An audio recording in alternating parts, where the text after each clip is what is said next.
Hello, my name is Father Edward Looney, and you're listening to the podcast How They Love Mary, a podcast that I hope will either be the beginning or the deepening of your Marian devotion. Today, I'm very excited to be having a conversation with a wife and a mother who wants to teach other children the prayers that she's been saying with her kids. And I think family prayer is a great gift and something that families should do. I always have this image in my mind of mothers and fathers, husbands and wives kneeling down at the bedside with their children and saying their prayers with their kids as they say, "Good morning, Jesus," or "Good night, Jesus," as that's the title of this book, Goodnight, Jesus, a children's bedtime story written by Kate Sydnor. And so she joins me today to share a little more about this book. So thanks so much, Kate, for joining me today. Yeah, thanks for having me. Excited to have this conversation with you. Yeah, and I hope I said your name right. That's one thing I didn't do. I didn't ask you how to say your last name. So so my apologies for that. It's a hard last name. It's Sydnor. Sydnor. Very good. Well, Yeah. so tell me a little bit now. So when your name came across my email and I saw the book, I'm like, I'm pretty sure I've seen this name. I've communicated with this person, and I never figured out how we knew each other or how we had been in contact. But you just told me how it was, and you used to work for EWTN, and listeners of the show might know that I've been to EWTN several times. I've been on different shows there. EWTN Live, Women of Grace, and At Home with Jim and Joy was actually my first live show. So you were the travel agent or whatever with EWTN. You booked our travel. So, which I must tell you, Birmingham is not the most convenient airport to fly into. That is right. Yes, I worked for EWTN for 5 years. It was a great company to work for. And yes, when I saw your name come across as a request for an interview, I was like, yes, absolutely. I know him. So it's great that you're my first interview as well. I have booked your travel to EWTN and Jim and Joy is going to actually be my first live show as well. Actually, it's a pre-recorded one, but Oh, it'll sure, be my sure. first TV interview. Well, that's great. And you'll be able to go back to your stomping ground there in Irondale, Alabama. And so you wrote this book, Goodnight, Jesus. My understanding is it really comes from your own prayer life with your family. But of course, to get to the point to write a board book for kids, you had to meet your husband. So how'd you meet your husband? I met my husband. I was living in Denver at the time. That's where I went to college. And he was born and raised in Denver as well. We actually met through some mutual friends. He was wearing an Alabama hat, and my whole family is from Alabama. And I was like, what is this Colorado boy doing wearing an Alabama hat? And we just started talking and, went on our first date. And then we eventually moved out here to Alabama to get married and have kids, kind of just to escape that city life of Denver and move to Alabama. And then he obviously proposed. You knew he was the one, and then you formed your family. So how many kids do you have? Yes, we have two kids, a 3-year-old and a 2-year-old. So they're both girls. Emmy is the 3-year-old. She'll actually be 4 on Sunday. So my whole family flew into town and we're going to have a birthday party this weekend, which I'm really excited about. She is the ultimate girly girl. She loves only will wear dresses. She's very sweet, emotional, loves pink and sparkles. And then I have a 2-year-old who will be 3 in November, and she is the opposite, which is so funny to raise two children who are completely opposite. She's my adventurer, not afraid to get dirty, loves to try new things. But they are so much fun. Yes, and they're 15 months apart, so it can be wild. But anyone with kids knows that it's wild, but also beautiful too.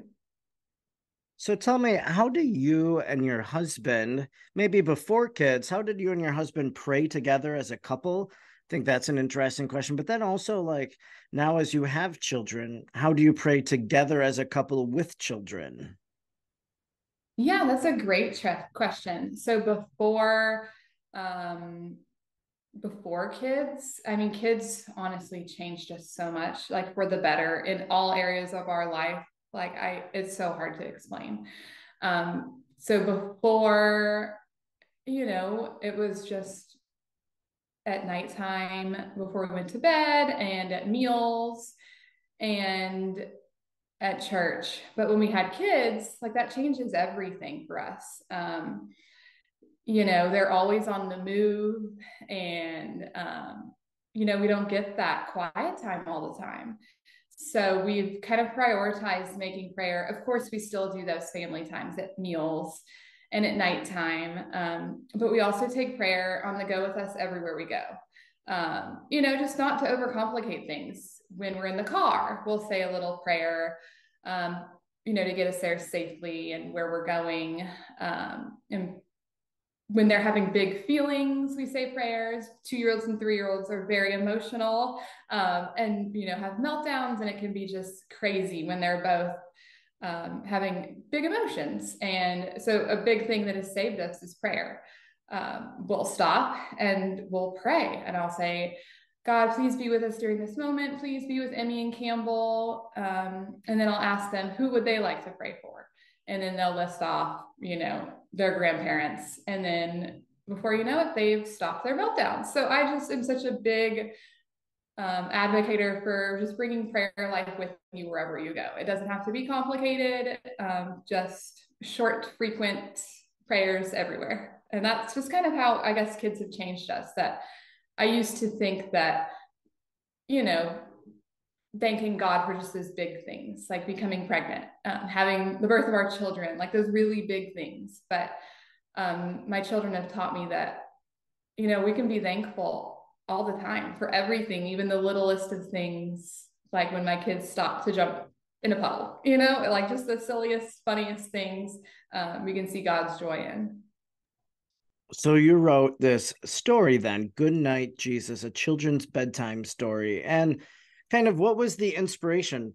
Of course, I think a lot of people probably tell stories to their kids. Maybe they pray with their kids, but not everybody decides like, let's write this and share this with others. So what was the motivation and inspiration for the book?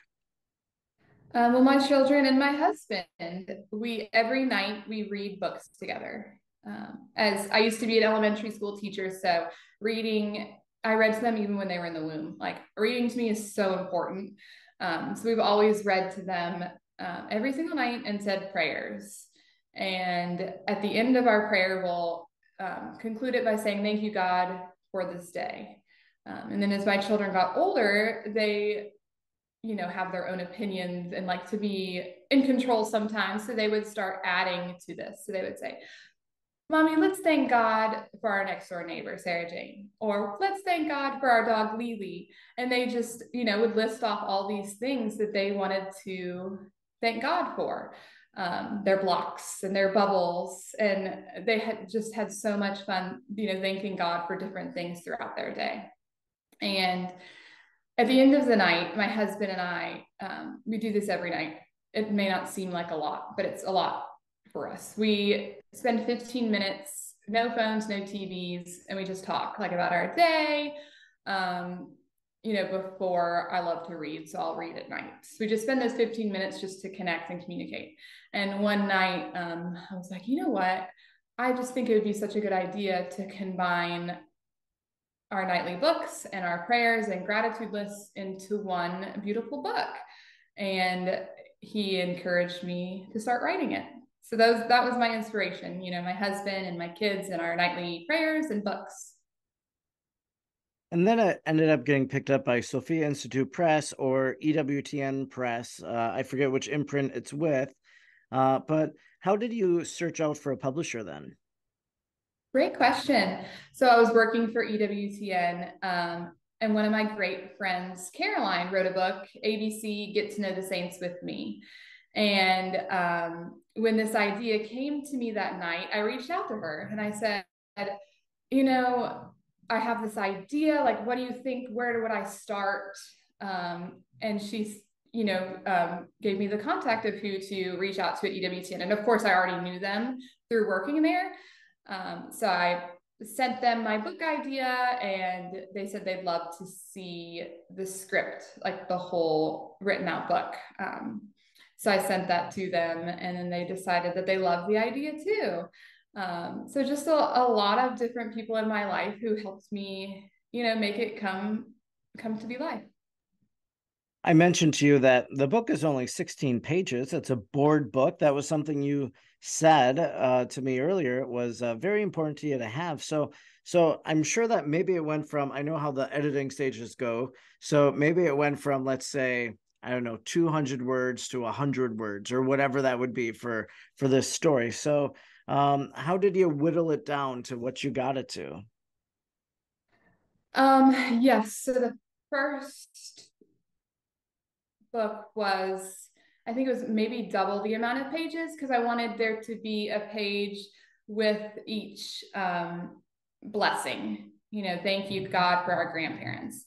And then I wanted a picture, and then I wanted on the next page, I wanted a Bible verse to go with that blessing. And I wanted it written in kid friendly language. So instead of having 2 pages, the blessing and the Bible verse, we combine them into one page. So that we have the blessing, we have the picture, and then we have the Bible verse on the bottom. So that kind of helped cut down the number of pages, and I think it turned out really well. But having the Bible verses was so important to me, to know that this isn't just things that your mom and dad are telling you to be grateful for, that you think you should be grateful for, but also these are in the Bible that, they're important. The Bible says they're important too, and that we should be grateful for them. So that was really important to me, to include those Bible verses. So I'm so glad we got everything that I really wanted into this book and on all the pages. And it's called Goodnight, Jesus. So your vision is that people would do this in the evening, as the child is retiring for bed. Is that right? That's right. Yeah, I really wanted a beautiful book to end your day with your children, to reflect on your blessings from the day and prayer and faith and gratitude all in one book. And the illustrations, I really wanted to reflect that as well. Be beautiful, but also be soft and calming in your nighttime routine. And as a teacher, they say blues and greens kind of promote that relaxation. So I really wanted the pictures to be blues and greens, neutral colors, soft illustrations. So Anna, the artist, really did a great job. And then is your vision for it that the parents maybe at a very young age would start reading the book, kind of the child can hear it, child maybe doesn't understand, but kind of creates that routine. And then eventually the parent wouldn't be reading it, but then the child, him or herself, he or she would be reading that. Yes, you're absolutely right. So through my education as an early childhood teacher, children start reading before they actually start reading the words, if that makes sense. So they start looking at the pictures, they start associating meaning with pictures and meaning with the words, and they can start doing that right away. So they really start reading before you think that they are starting reading. So that is my idea, that, the parents will read this to the kids, and then the kids will grow up and they will just love this book and start reading it themselves as well. I'm sure you have copies of the book already and maybe have seen the finished product. You've held it in your hands. Uh, do your 2 year old and 3 year old or whatever their ages were, do your young kids pick up the book and page through it? And what's that like for you, not only as a mom to see it, but then also as the author to see it? It's a wonderful full circle moment of it becoming, just an idea with my children, and now like a book that we could actually read with them, and that my husband read with them, last night. And yes, in the pictures, the artist was able to um, use inspiration from my own children. So they're actually in the pictures, both of my daughters. So it was really such a beautiful moment, seeing them open the book and flip through the pages and say, oh my gosh, that's me. And, and asked to read that book. Say, Mom, let's read Goodnight, Jesus tonight. I'm imagining that maybe you have the entire text of it, again, 16 pages, that you have it memorized. Is that, would that be a good guess? Um, I would say so, but don't quiz me on that. And I kind of like, that it's Goodnight, Jesus, a children's bedtime story. But I'm wondering, could this lead to other projects of yours? Could there be a Good Morning, Jesus? Could there be a Good Night, Mary? It's saying good night to the Blessed Mother. Like, do you have a vision for continuing to develop the brand? I love that idea of doing a good night, Mary. She's so important. And it was a huge tool in my prayer life when I was, hoping to get pregnant.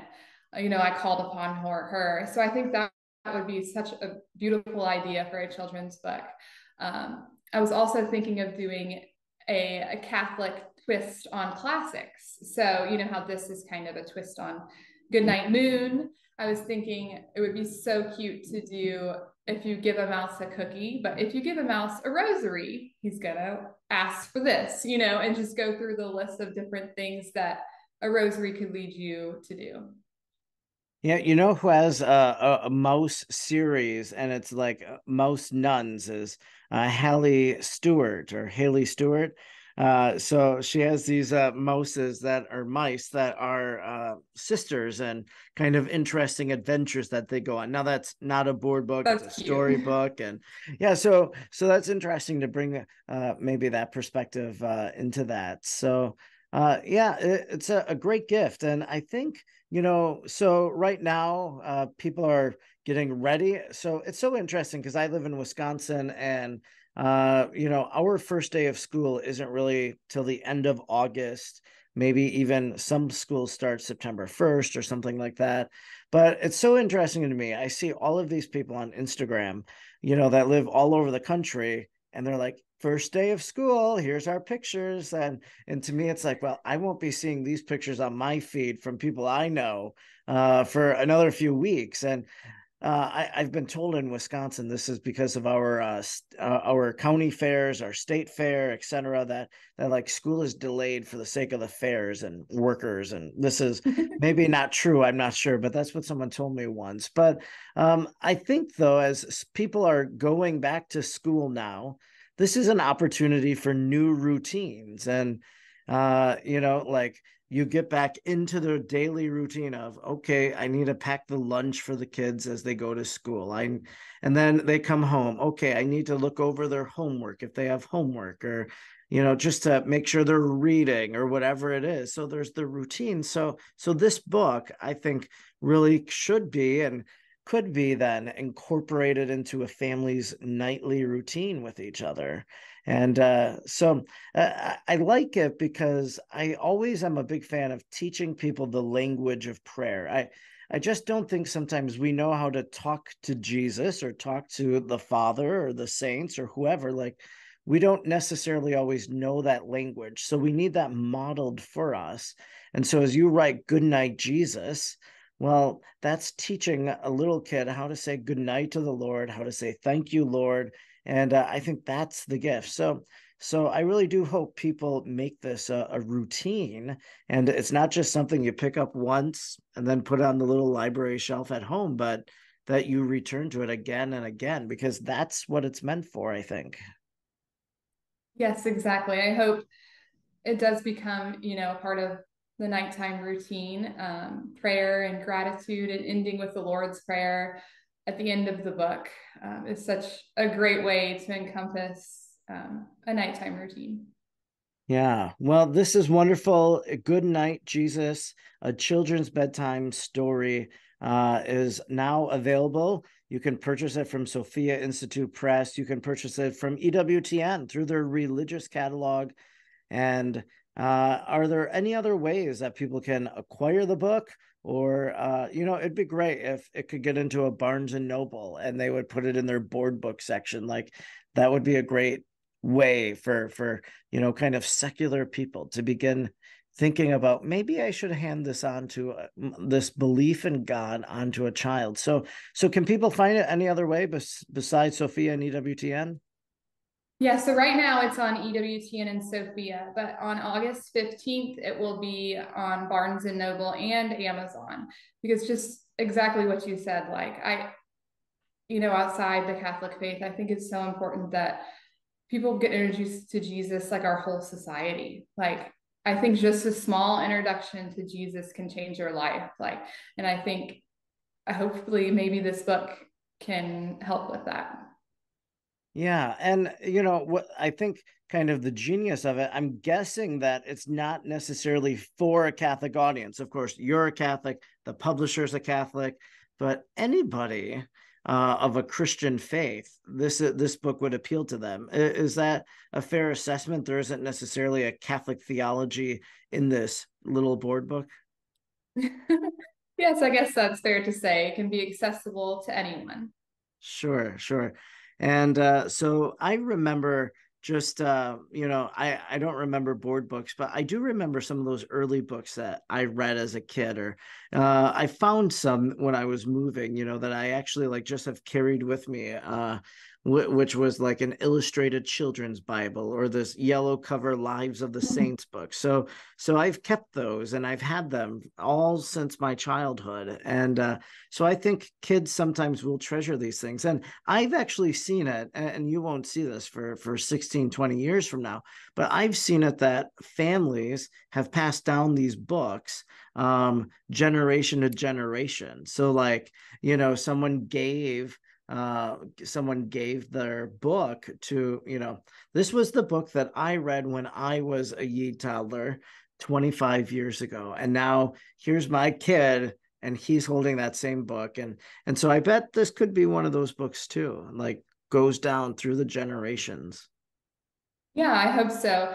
It reminds me of my baby shower. Instead of cards, people brought books, and they didn't have to be new books. So they could have been books that were your favorite as a child. They could have been, a book from a Goodwill, a used book. It didn't have to be like this, a brand new book. So I had the most beautiful children's library from that. And a lot of them were people who said this was my favorite book as a child, as adults bringing them to me. And it was so great. And so, yeah, I hope that this can be one of those books, a classic in homes. And I've had friends reach out to me and say, I have a couple baby showers to go to this summer, and I'm going to buy your book to give to them.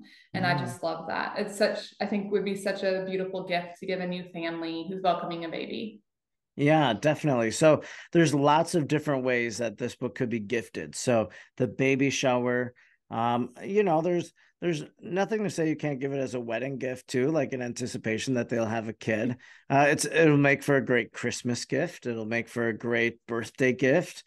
Grandparents can keep this at their house. Like if if a grandparent has a kid that's not practicing the faith, and so their grandchild is not raised in the faith, like this little book can be a simple way of introducing them to Jesus as they have the sleepover at grandma and grandpa's house. So there's lots of ways that people can gift and use this book, Goodnight, Jesus, a children's bedtime story, written by Kate, published by Sophia Institute Press. So thanks so much for taking time out of your life as a mom. I don't know where your kids are right now, but obviously you're able to be in front of a camera and a microphone to have this conversation. So thanks. Grandparents. That's it. And that's why they are mentioned in this book, to say that we are grateful for grandparents. That's right.